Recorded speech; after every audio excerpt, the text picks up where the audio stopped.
assistant lecturer. She did Shakespeare at school and university, and has been a fan since then. She's a freelance trainer of business communication skills and a business English in Bochum, Germany. You have to forgive my German because actually I don't know any German. Well, we're really looking forward to. Okay, good. Hello everyone. Sue, are you ready? Okay, good. So my question today is, thinking about the global future of business English, does it help to look at the past and at Britain's greatest playwright? Yes, because Shakespeare was also a very savvy businessman who in his life and in his plays applied a lot of business stratagems that are at use in business today, international business today. Okay, for example, Shakespeare the brand, popular across the globe. You can label anything Shakespeare and you've got a money printing machine.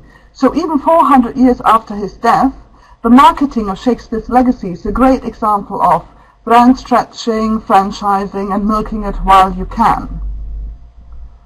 So, that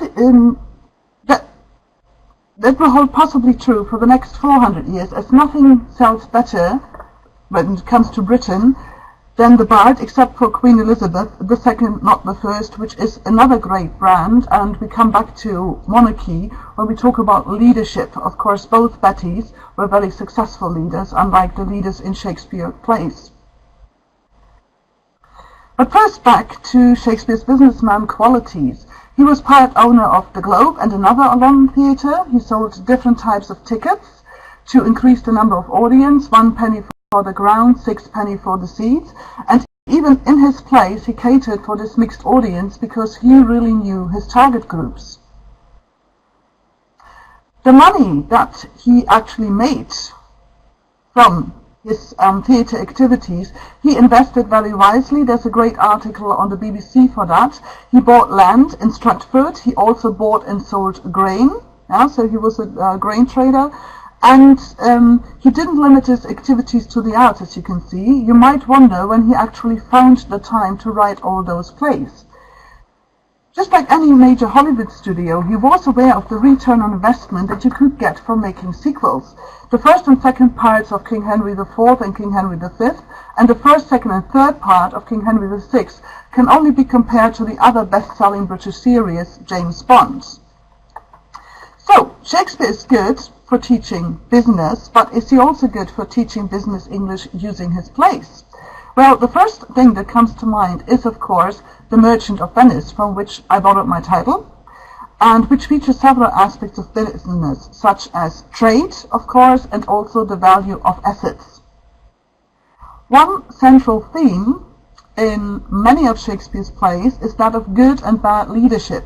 So they're successful leaders who can motivate and inspire people and then win wars and unite the nation, like Henry V. And there are poor leaders who are usurpers, lack principles, do everything just for their own benefit, and are a danger to their country, like Macbeth. Another interesting aspect useful for management is Shakespeare's take on gender, language, and power. Changing the gender of characters reveals that gender is the power-constructing aspect, and the different use of power language is interesting in Twelfth Night and in The Taming of the Shrew. So, one of the best known cases of what happens if the leader is missing out on decision-making power is certainly Hamlet. His procrastination, his inability to act, and his lack of leadership and all of his intrigues cost a lot of people their lives, and of course lose him his empire in the end. Another hot topic is that of proper succession management. King Lear cannot let go of his power, and he fails to see which of his 3 daughters are actually the best successor of his empire. So we have learned how important succession management is to keep your business empire, and a kingdom is nothing but from going under. A more surprising topic may be the recent revival of barter trade, exchanging goods for goods and not money.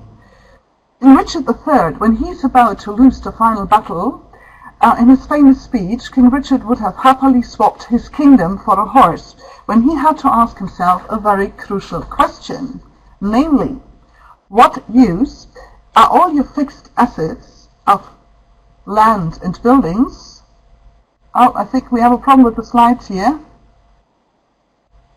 Sue? Okay.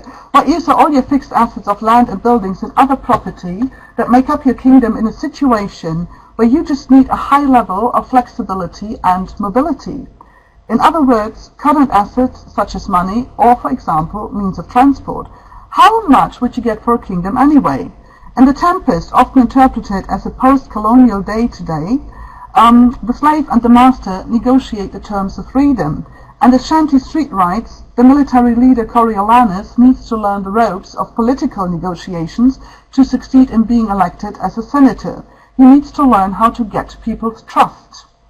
And trust is not only a problem for Coriolanus, which employees to trust is one of the central issues in Othello. Is this trouble not simply due to the fact that he doesn't have good recruiting and doesn't have good people management, that you should never hire people who despise you because of your background and simply want your job? Now let's return to Hamlet, which also helps to discuss the European Union.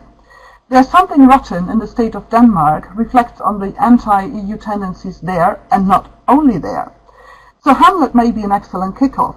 Remember, in the end Norway takes over and they're not members of the European Union at all. And sticking to Hamlet, I think some of you have possibly seen this. The BBC invited some of the finest actors, plus a comedian and a real-life prince, for a comedy sketch and asked them to do Hamlet's famous "to be or not to be" soliloquy. This video, you see the link here, is an excellent case study for presentation courses focusing on emphasis and pronunciation.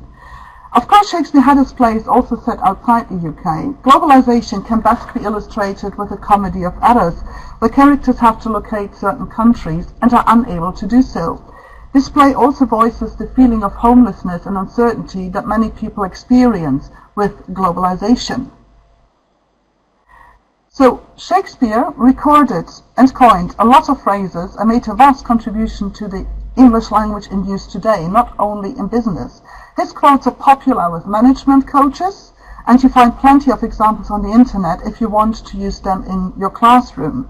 So, all's well that ends well. Don't forget, if Shakespeare didn't know something, he made it up or borrowed it from others. And some people still believe he was not alone in writing his plays, but had collaborators. Again, getting inspirations from different sources is another quality where the bard can be a role model for business English teachers and the students. Thank you very much for listening.